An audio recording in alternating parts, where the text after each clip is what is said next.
by the 9 and 4, welcome back to the library. I am the recorder, and in this entry we are going to look over in brief the first part of a list of the most influential and powerful people in the realms, from gods to mortals, with both elder and younger races very much included. This list will cover some of the most well-known and unknown names in the realms, and a bit about their place in the great game. As perceptive patrons and regular visitors are well aware, this shall be only a brief look into these vastly storied and important personages. If any of them should pique your interest, as always, be sure to make your voice heard, so that more attention may be paid to sate that interest. It should also be said that this is not an exhaustive list of all the power players of the realms, only a selection of them, and it should be assumed that each is surrounded by competitors that seek their place, so we shouldn't assume that any of these titans of might and reach have an easy time at the top of their hills. We shall expand this list as time goes on to give you a better understanding of the people of note and power within the realms. Starting off with the head of the V's, as well as the gods, Her Majesty Genevieve Nodokir. She sits at the top of the divine power structure, while more or less secure in her divine throne, with the 9 wings endorsing her leadership and rule. Genevieve nonetheless faced many challenges in the centuries before the matter was settled with said endorsement. From coup attempts to supposedly fracturing time itself to exile her and remove her from the realms forever, Genevieve has survived and come out on top. Her allies and servants are legion, from the great and mighty to the meek and timid, and she is fully capable of guiding and leading each in a way that will often see issues and political intrigues resolved before they are even underway. Her blessings and her boons are the stuff of literal legend, and as so far as the divines are concerned, there are none that would refuse an invitation from Her Majesty. While there are many who openly hold to opinions that do not align, and even counter Her Majesty's own, there are none that would lightly attempt to offend or provoke her either. Being a panware and a goddess to those blessed moon children, there exist softly whispered bits of lore speaking to those that acted as such, getting to see a side of Genevieve that is but speculation to those outside the highest levels of academia and lore. Her past and rise to power was not an easy one, and she has most definitely earned her spot at the top of the divine pantheon. Staying with the gods for but a moment to cover the father and son pair that has spent the bulk of their lives competing and subtly warring over the logistical and economic matters of the realms with each other. This competition has seen the establishment of robust networks of traders, transportation options, and other industries needed for an interstellar civilization to operate. And those are merely the obvious effects of the constant back and forth between this father and son.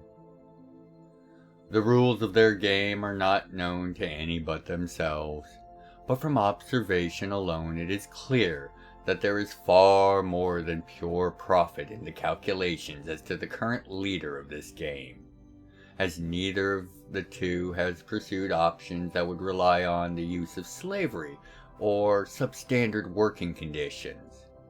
This is despite the vast advantage it could bring on to projects of the scale that the Tagraw family are a part of hourly in terms of simple profit margins.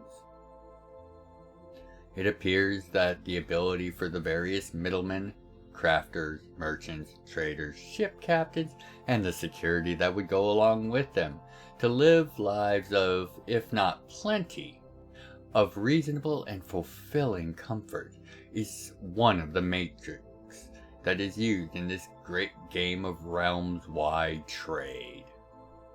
Both Kalor the Father and Rolak the Son are able to find and obtain nearly any item, product, or service, and are able to establish methods and lines of supply and trade where none other can, often plying their services and influences to the other gods as much as to mortals. The family Tag Ra is uncontested in their reach economically, and in their keen talent in keeping the vast array of interests, if not happy, at least satisfied with their gains and accepting of their occasional loss. Older than even Her Majesty Genevieve, and yet still only a mortal, if only technically, Smoke is a man whose presence is welcomed by most, feared by many, and often seen as the moving of great things. Smoke was slaying dragons and battling the forces of chaos and evil for decades before the beginning of the Age of Valor, having aided and even battled with and against the rising star of Genevieve and her valors several times in that very age. Preserved first by magics, then by artifice, Smoke might look just like an aged-old warrior, with hair the color of snow drifting in shadow, but he is undoubtedly in his prime, and most likely will be until such time as he meets his end. Trained in the arts of combat derived and created by the Analar to slay mortal, elder, and god alike, Smoke is a clear threat to any he sets his sights on. Seen as the highest ranked of all the hunters, his word is often taken as law as to affairs of that adventurers' guild. His knowledge and his reputation alone make him a force to be reckoned with. His skills at arms more than sufficient if knowledge and reputation are inappropriate to the task at hand. Despite his great power, he is most often found defending villages and cities in those wild places where the hunters and civilization are not able to reach, for their numbers are limited. His long life and storied history has seen him attain many artifacts and relics, both great and small, and he uses these as needed to aid his work. Smoke is the champion of the normal man, a defender of those that live simpler lives. While decentralized, the vast series of criminal organizations that stretch across the realms still possesses a pecking order, and atop that enormous mountain of killers, thieves, and the groups backing them, stands the few allowed to maintain operations in Polaron, able to tap into the most lucrative markets and territories, all at the pleasure of that city's boss of bosses, Stinox. Stinox is a swamp dragon who has held onto his position via guile, unseen application of force, as well as seeding those organizations he works with, be it guild or familiar in structure, with those bearing his scale as knights, chosen only from the best and brightest from within those organizations. While many outside of Polaron's shadows and alleyways will never know his name, or the truth of the draconic nature of Polaron's top crime boss, all that deal with his domain are aware that the boss of Polaron sees all, and has seen it all, in the thousands of years since his ascension to that position, late in the Age of Valor. The economic might of the city of Polaron, leveraged on the fact that it is the main center of all trade both on Jam'mar as well as to the wider realms, makes operations based out of and operating within the city far most profitable of all the realms easily. This market of crime is controlled and sculpted by Stenox with great care, ensuring that all parties are satisfied as possible while ensuring the public is only tangentially affected adversely, maximizing profits and opportunities for expansion and new means of acquiring wealth and influence where it matters most, while keeping the pain of such endeavors from afflicting the common folk wherever possible. And in fact, many neighborhoods see the various crime groups as merely a second, shadowy line of protection and justice for when the city guard is unable or unwilling to act. In his tenure as the boss of bosses, instances of public ire towards his various operations and those of his allies within the city have been exceptionally low. Except, of course, for when one of those very organizations chooses to go against Stenox's guidance or orders. Such cases have been few over the ages, but the sudden and the complete fall of those that would seek to ignore, or worse, oppose the boss of bosses, which are normally quite public, and with often far-reaching implications that can see royalty shamed, and entire merchant families sent to prison, or worse. This tends to make clear the cost of doing business in Polaron that thinks themselves more clever or apt than Stenox. This position and the skill it requires has seen Stenox called on to help in the resolution of disputes between competing and often vicious rivals. And in such matter, his word is law, for none that call on and then refuse the dragon's judgment have ever lived to tell the tale. This sees his influence and reach extend to nearly all corners of the realms, for where there are hard-working souls, there will always be those that would profit from them in ways both immoral and criminal. And by hook and by crook, it all will eventually reach Stenox, and he will not hesitate to turn it to his advantage. In the later part of the Age of Valor, when the elder god of chaos brought forth a corrupted simulacrum of Criterion and its people, she forged for it a leader capable of besting even the god king of Criterion, Karthus, and his wife, Renly. In the years leading up to the revelation of this force's existence, that leader was sent to slay the children of these godlings. Events would go dramatically different with the intervention of a princess of the Elven court, Gabriella. Using ancient and potent powers, she brought this leader of darkness into the light, opening his eyes and mind to the reality of the world he was created to destroy. In the many centuries since that day, Percival, as he was named, has been a wild card amongst the powerful of the realms, taking any assassination contract that could meet his exorbitant rates. He has personally killed more kings and leaders than any other in the realms.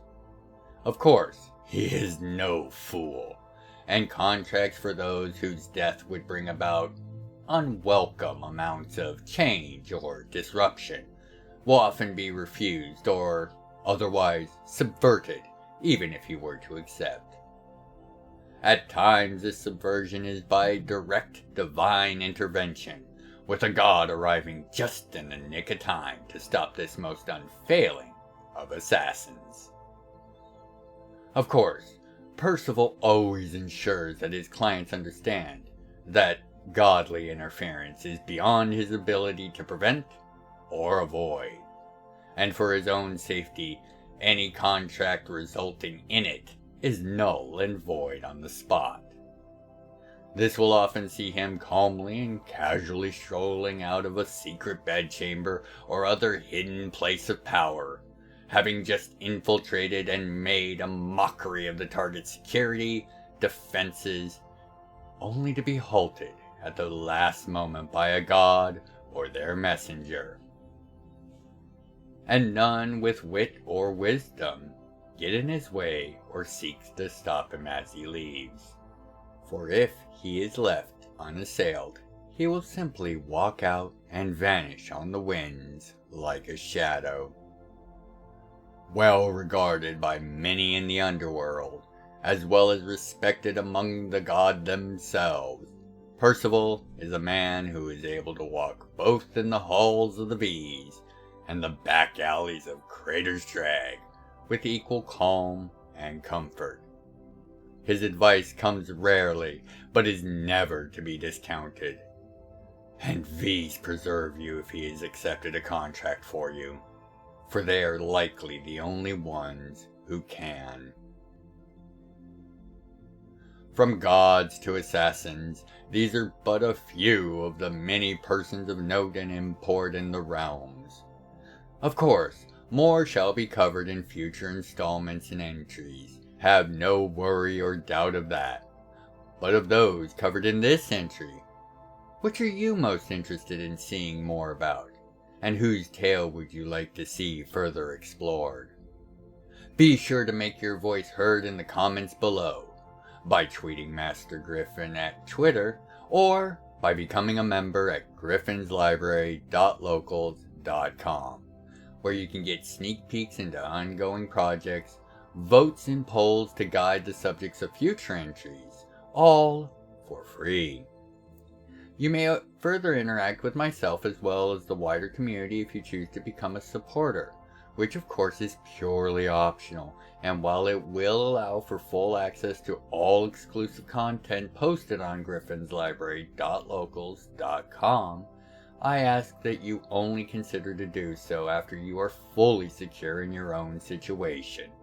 And even if you choose not to, becoming a free member will still allow you to see and view exclusive content and show your interest and stay up to date with the realm of Jam'mar and all her secrets.